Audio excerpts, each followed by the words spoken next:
धैर्य धारण करो। तुम एक नारी हो पुत्री, और नारी तो संयम की विशाल धारा होती है।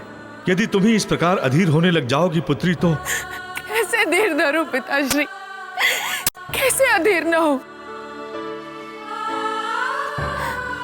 अब बचा ही क्या है मेरे जीवन में।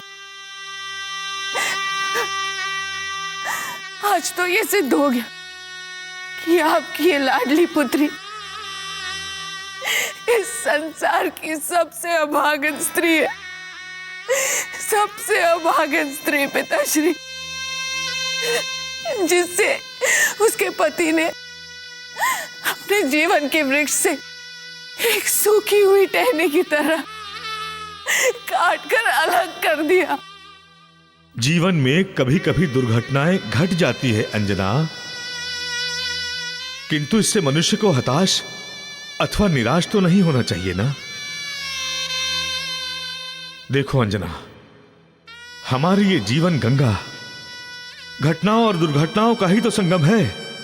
सुख और दुख के मेल से ही तो जीवन का ये सारा खेल है, सारा खेल है अंजना। पुत्र केसरी बुरे नहीं है अंजना, हम जानते हैं, और ये बात तो तुम भी अपने हृदय में भली भांति जानती हो ना पुत्री। किंतु उनका समय बुरा अवश्य चल रहा है पुत्री। उनके ग्रह नक्षत्र सभी बुरे चल रहे हैं। कदाचित इसी कारण अप्रत्याशित अकस्मात उनका स्वभाव इतना रूखा हो गया है पुत्री। अंजना पुत्री, इस कठिन और बुरे समय में तुम्हें अद्भुत धैर्य, संयम, साहस और शालीनता का परिचय देना होगा पुत्री। बस ये समझ लो कि ये तुम्हारे जीवन की अग्नि परीक्षा है पुत्री। नहीं पिताश्री, मैं नहीं दे पाऊंगी ये अग्नि परीक्षा, नहीं दे सकती अग्नि परीक्षा पिताश्री।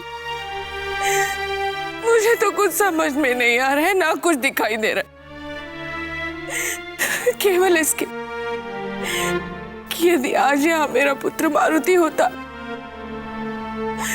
तो ऐसी स्थिति कभी उत्पन्न ही नहीं होने देता,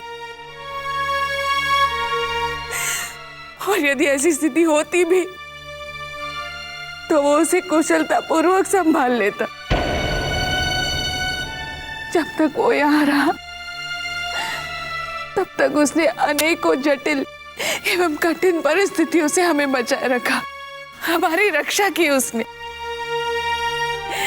इतने विषम परिस्थितियों की हल्की सी आंच भी उसने हम तक पहुंचने न दी।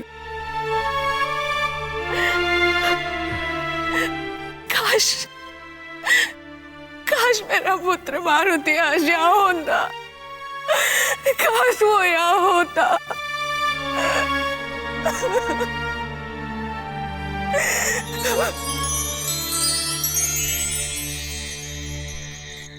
अच्छा एक बात बता। जी पूछिए। तू इतनी छोटी सी आयु में अपने माता पिता को छोड़कर इतनी लंबी यात्रा पर निकल पड़ा, तुझे उनका स्मरण नहीं होता?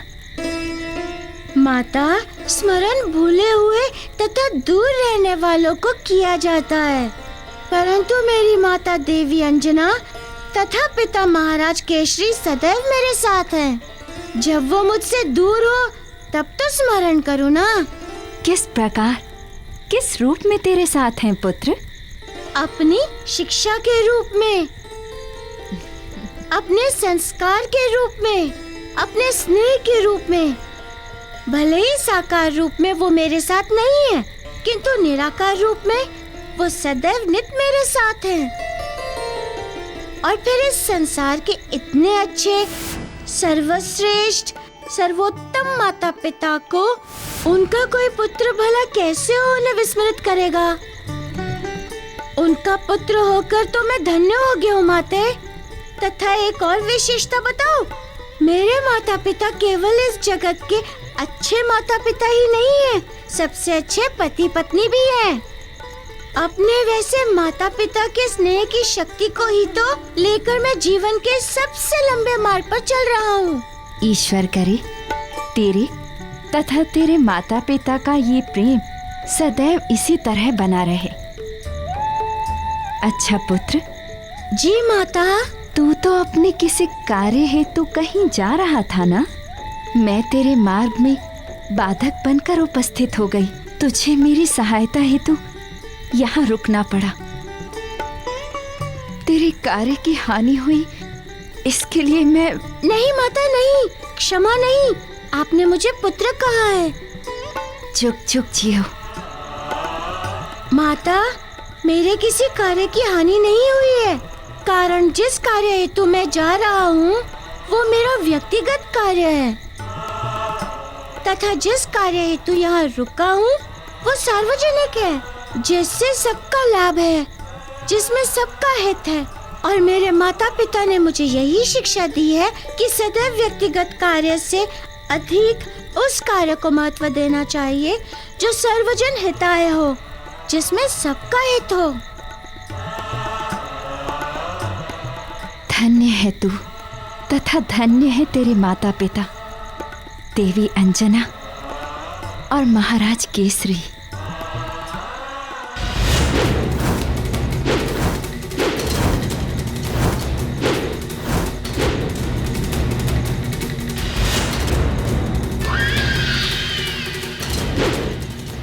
वाह वाह महाराज केसरी वाह, आपके प्रहार का तो कोई जोड़ ही नहीं। बेजोड़ प्रहार महाराज केसरी, सर्वश्रेष्ठ। महाराज, मेरा मन तो कल के दृश्य की कल्पना मात्र से ही पूरा शरीर रोमांच से भर रहा है। हाँ, कल अखाड़े में आपके समक्ष वो विश्वासघाती जामवंत होगा तथा आपके धारदार प्रहारों से उसकी दुर्गति होगी। हाँ।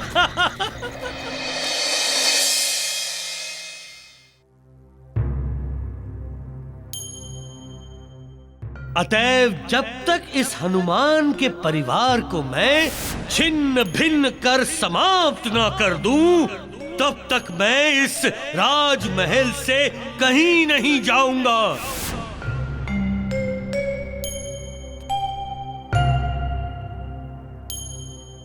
स्वामी, क्या हुआ?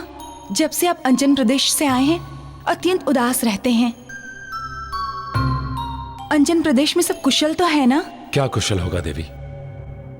जिस प्रदेश में राहु का वास हो वहां सब कैसे कुशल रह सकता है? ऐसा क्या कर दिया राहु ने? उसने हनुमान के परिवार को शित विशित कर दिया है।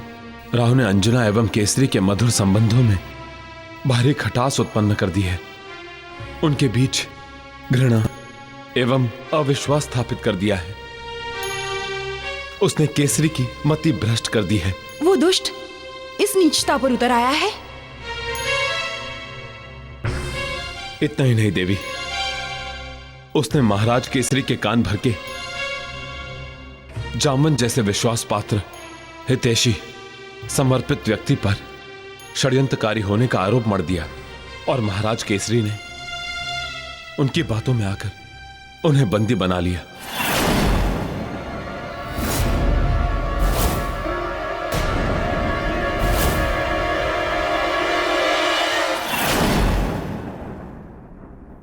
ऐसा वो कैसे कर सकते हैं स्वामी? वो जामवंत जी को बंदी कैसे बना सकते हैं? देवी, जब राहु जैसा पापी ग्रह किसी के सिर पर सवार हो जाए तो व्यक्ति कुछ भी कर सकता है।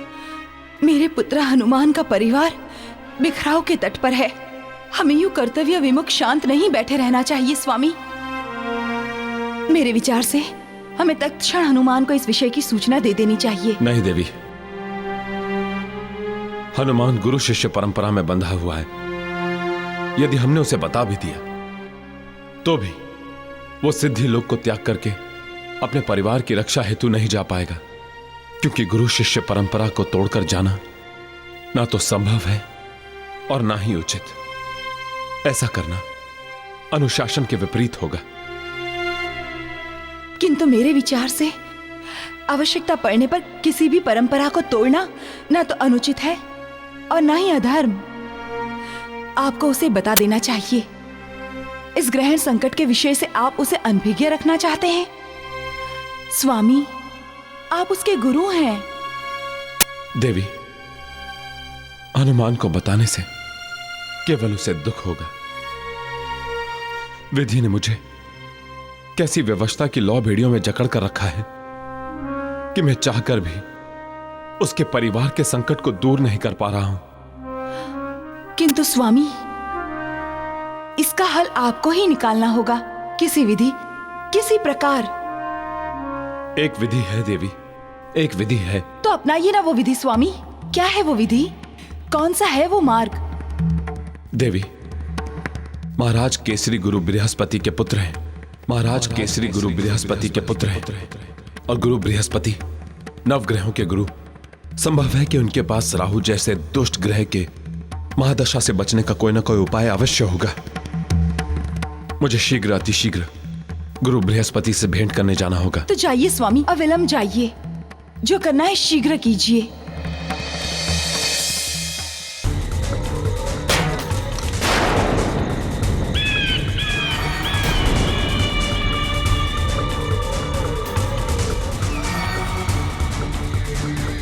वाह वाह महाराज केसरी, वाह।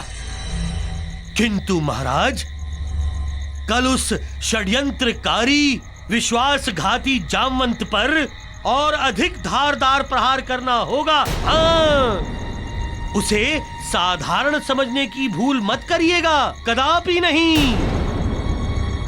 शास्त्रों में वर्णित है महाराज केसरी कि सामने वाला शत्रु यदि निर्बल है, बालक है, तो भी उसे निर्बल नहीं समझना चाहिए, कदापि नहीं। और वो तो एक प्रबल शत्रु है, ऊपर से ब्रह्मा का पुत्र भी।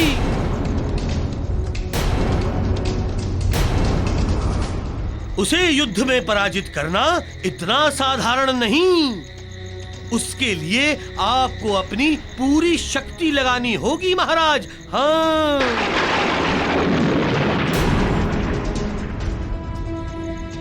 ब्राह्मणदेव, आप चिंता मत करो। वो जामवंत है, ब्रह्मपुत्र है, तो मैं भी केसरी हूं। कल उसे अखाड़े में पता चलेगा कि केसरी के साथ षड्यंत्र करने का क्या परिणाम होता है।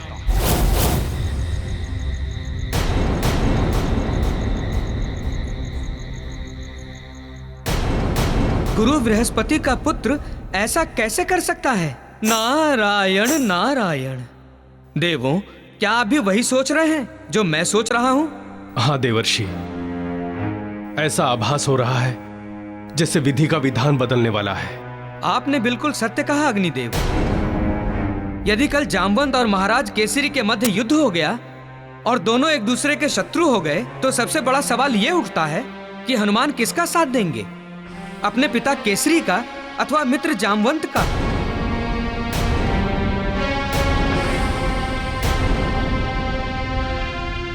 यह प्रश्न तो बहुत ही जटिल है देवर्षि। केवल प्रश्न ही जटिल नहीं है वरुण देव, समस्या भी गहन है। यदि जामवंत जी ने महाराज केसरी के साथ कुछ अनर्थ कर दिया तो क्या होगा? यदि वैसा हो गया तब क्या होगा देवर्षि? तो वैसे में हनुमान कभी जामवंत को क्षमा नहीं करेंगे।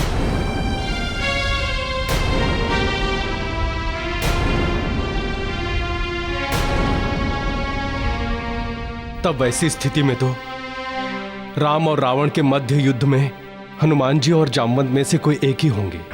परंतु जटिलता यह है कि युद्ध में विजयी होने के लिए श्री राम के साथ जामवंत एवं हनुमान दोनों का रहना अति आवश्यक है। यदि दोनों में से किसी का भी अभाव हुआ तो रामलीला संभव नहीं होगी। अतएव ऐसा प्रतीत होता है कि कल प्रातः होने वाला जामवंत केसरी का युद्ध विधि के विधान को बदलने वाला ही होगा। तो ऐसे में हमारे पास क्या समाधान है देवर्षि? मूक दृष्टा के इसके अतिरिक्त हम कुछ और कर भी नहीं सकते वरुण देव। अब देखना यह है कि कल प्रातः होने वाले दो शूरवीरों के टक्कर में नियति क्या नया विधान रचती है।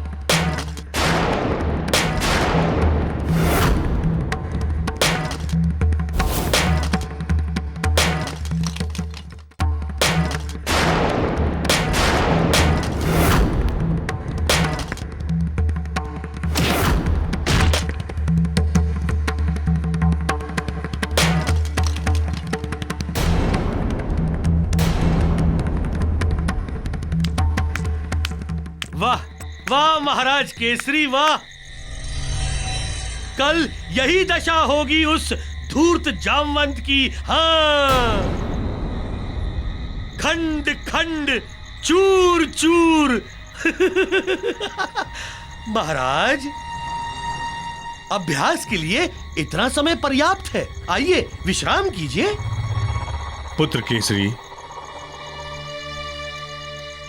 हम आपके पिता समान हैं पुत्र, किंतु आज आपके समक्ष एक करबद्ध विनती करने आए हैं कि कल प्रातः आप जामवंत जी के साथ युद्ध ना करें।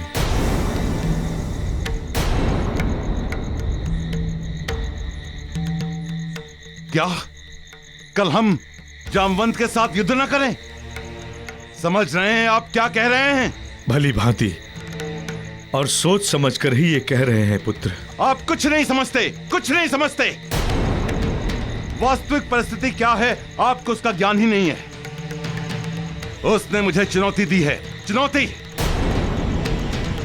और आप कहते हैं कि मैं मुंह फेर लूं? यह असंभव है। उसकी चुनौती अस्वीकार करके मैं अपने आप को कायर और भीरुओं की सूची में सम्मिलित नहीं कर सकता, समझे आप? देखो केसरी, आप समझ नहीं रहे हैं पुत्र, इस भीषण युद्ध में किसी का भी हित नहीं होगा। हित एवं अहित की गणना गणितज्ञ करते हैं, शूरवीर योद्धा नहीं। सत्य कह रहे हैं आप पुत्र। हमारे कहने का आशय तो मात्र इतना है कि जामवंत जी आपके परम हितैषी हैं, हमारे पारिवारिक मित्र, शुभचिंतक। वो आपके अपने हैं पुत्र, और अपनों के साथ युद्ध करके सदैव अहित ही होता आया है आज तक। आप सब अंजना की भाषा बोल रहे हैं। आपको स्मरण रहे महाराज कुंजर कि कल के युद्ध में हानि एवं अहित अवश्य होगा, किंतु महाराज केसरी का नहीं। हानि होगी जामवंत की और अहित होगा जामवंत का।